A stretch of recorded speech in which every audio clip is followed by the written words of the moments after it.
आप सुन रहे हैं जागरण पॉडकास्ट का खबरनामा स्पेशल। आज हम लेकर आए हैं आपके लिए जागरण प्राइम की एक खबर का टाइटल है भारत की तकनीक ताकत एआई में खोलेगी आत्मनिर्भरता का रास्ता, अमेरिका चीन के बीच बन रहा संतुलन। खबर को लिखा है हमारे एग्जीक्यूटिव एडिटर अनुराग मिश्रा जी ने। अमेरिका के एआई डिफ्यूजन नियम ने दुनिया भर में चल रही एआई जंग में एक नया विवाद खड़ा कर दिया है। एआई में खुद की बादशाहत साबित करने को लेकर आतुर देशों की तकनीक को आत्मनिर्भरता पर एक बड़ा कुठाराघात माना जा रहा है। अमेरिका ने तकनीकी प्रभुत्व को बनाए रखने, चीन को सीमित करने और अपने सहयोगियों को सावधानी पूर्वक एआई तकनीक उपलब्ध कराने के लिए इसे लागू किया है। यह सिर्फ एक तकनीकी नियंत्रण नहीं, बल्कि एक नए शीत युद्ध का हिस्सा है, जहां हथियार, चिप्स, मॉडल्स और डेटा है। दरअसल इस विवाद की शुरुआत 2 दशक पहले शुरू हो चुकी थी।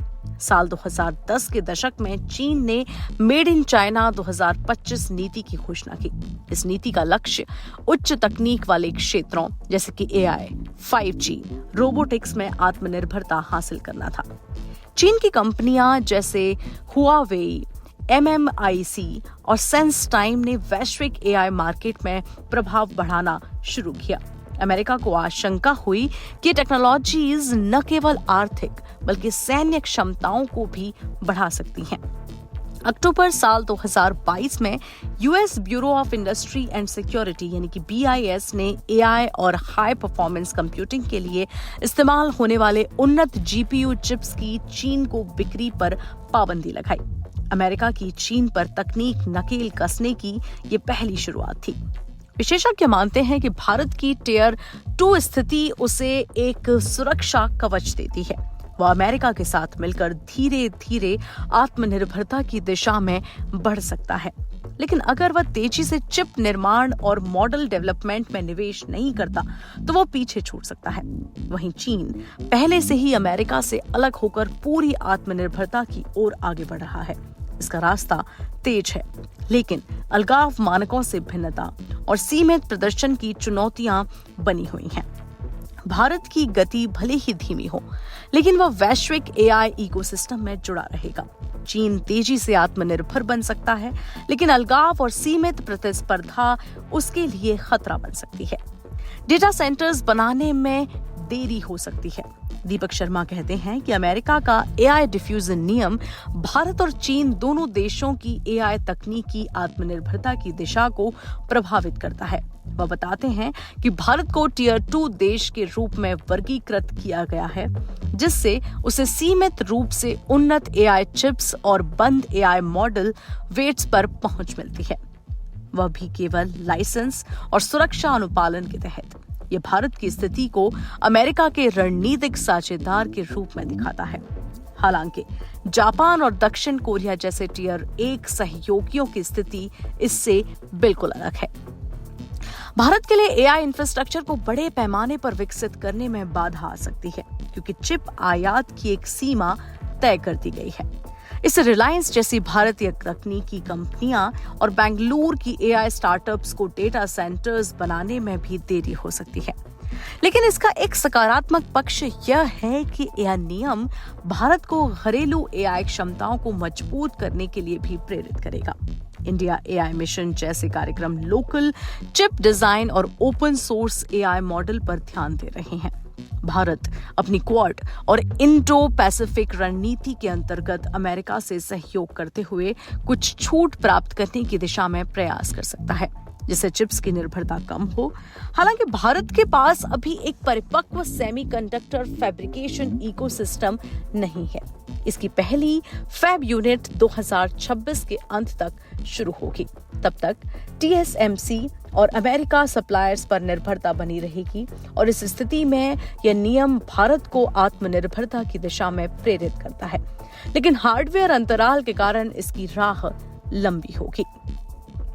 दीपक शर्मा कहते हैं कि चीन को टियर 3 यानी कि आर्म्स एम्बार्गो देश के रूप में देखा गया है, जहां उसे उन्नत एआई चिप्स और बंद मॉडल वेट्स तक पहुंच के लिए लगभग सभी लाइसेंस नकार दिए जाते हैं।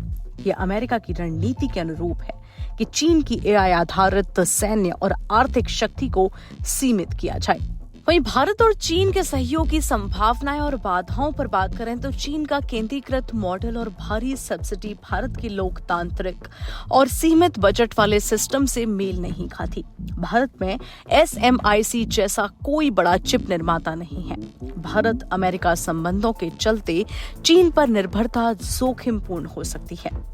संभावना यह है कि भाषा AI और QWEN जैसे टूल्स पर मल्टी लैंग्वेज मॉडल साझा किए जा सकते हैं और बाधाएं ये हैं कि डेटा सुरक्षा, IP अधिकार और अमेरिका की निगरानी।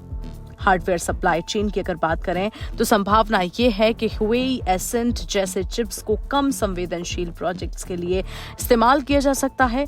जापान, ताइवान जैसे विकल्प बेहतर हैं। और बाधाओं की बात करें तो अमेरिका के री एक्सपोर्ट बैन और भारत चीन सीमा विवाद। और टैलेंट और ज्ञान का आदान प्रदान की बात करें तो इसमें संभावनाएं यह हैं कि स्मार्ट ग्रिड और AI एथिक्स जैसे विषयों पर रिसर्च सहयोग मिलेगा। मल्टीलेटरल मंचों पर हमें बेहतरी मिलेगी। और बाधाओं की बात करें तो जासूसी की चिंता, वीजा पाबंदियां और सिस्टम में अंतर। वहीं बात करें मार्केट ड्रिवन पार्टनरशिप की तो संभावनाएं यह है कि भारत की AI कंपनियां चीन के फिनटेक मार्केट में प्रवेश कर सकती हैं। और इसकी अगर बाधाओं की बात करें तो एप्स बैन, डेटा सुरक्षा कानून, सीमित पारस्परिकता, विश्वास की कमी और अमेरिकी दबाव बड़ी बाधाएं हैं। वहीं अश्विन प्रसाद का कहना है, जो कि एक रिसर्च एनालिस्ट हैं और तक्षशिला फाउंडेशन से हैं, अमेरिका के दृष्टिकोण से देखें तो यह नियम मुख्य रूप से चीन को लक्षित करता है, जबकि भारत को लेकर वह अपेक्षाकृत उदासीन है। भारतीय स्टार्टअप्स और उद्योग अपने लिए आवश्यक AI चिप्स का आयात कर सकते हैं। वहीं चीन अब भी AI में पूर्ण आत्मनिर्भरता से दूर है, लेकिन उसने अमेरिका के निर्यात नियंत्रण के बावजूद एक ऐसा इकोसिस्टम खड़ा कर लिया है कि जिससे वह नवाचार कर पा रहा है और आगे बढ़ भी रहा है। अगर भारत भविष्य में तकनीकी प्रगति की दौड़ में पीछे नहीं रहना चाहता तो उसे भी ऐसा इकोसिस्टम तैयार करना होगा। जहां तक सहयोग की बात है, सवाल यह है कि क्या मौजूदा आर्थिक प्रतिस्पर्धा के माहौल में दोनों देश सचमुच मिलकर काम करना चाहते हैं। एक ओर चीन भारत की टेक्नोलॉजी मैन्युफैक्चरिंग में प्रगति को रोकने के प्रयास कर रहा है, तो दूसरी ओर भारत सरकार भी चीनी निवेशों को हतोत्साहित कर रही है। भारत के लिए ऑस्ट्रेलिया जैसे देशों के साथ सहयोग करना ज्यादा लाभकारी हो सकता है, जिनकी AI क्षमताएं भारत के समान स्तर पर हैं और जिनके साथ भू राजनीतिक संबंध भी अनुकूल हैं। वहीं अमेरिका, जापान, ताइवान जैसे देशों के साथ प्राथमिकता में साझेदारी रखी जाए। दीपक शर्मा कहते हैं कि ब्रिक्स जैसे मंचों पर चीन से सीमित सहयोग किया जा सकता है, जैसे ओपन सोर्स मॉडल पर ज्ञान साझा करना। टाटा का फेब प्रोजेक्ट और 10,000 GPU लक्ष्य को तेजी से पूरा करने के लिए PLI स्कीम को और मजबूत किया जाना चाहिए। वहीं अश्विन प्रसाद का कहना है कि निर्यात नियंत्रण और रणनीतिक प्रतिस्पर्धा के कारण अमेरिका और चीन के बीच अधिक डीकपलिंग यानी कि अलगाव देखने को मिलेगा। इसका असर यह होगा कि दोनों देशों में तकनीक से जुड़े मानक, नियम और उसके संचालन के तरीके भी अलग हो जाएंगे। यह देखना बाकी है कि अन्य देश अमेरिका या चीन में से किसके साथ गठबंधन करना पसंद करेंगे। लेकिन भारी आर्थिक प्रभावों को देखते हुए कुछ हद तक झुकाव के बावजूद देश AI में भारी निवेश करते रहेंगे और जहां तक संभव हो पूर्ण निर्भरता से बचने की कोशिश करेंगे। यह बात भारत के लिए भी उतनी ही प्रासंगिक है, क्योंकि भारत रणनीतिक स्वायत्तता को बनाए रखना चाहता है। इसी के साथ आज का खबरनामा स्पेशल यहीं तक। आप सुन रहे थे जागरण प्राइम की खबर, जिसे लिखा था एग्जीक्यूटिव एडिटर अनुराग मिश्रा जी ने। ऐसे ही मुद्दों पर विस्तृत जानकारी के लिए विजिट करें अपने ब्राउजर पर जाकर www.jagran.com और टैप करें जागरण प्राइम के बटन पर। जागरण प्राइम के बटन पर टैप करते ही आपको तमाम मुद्दों पर विस्तृत जानकारियों का एक पिटारा मिलेगा।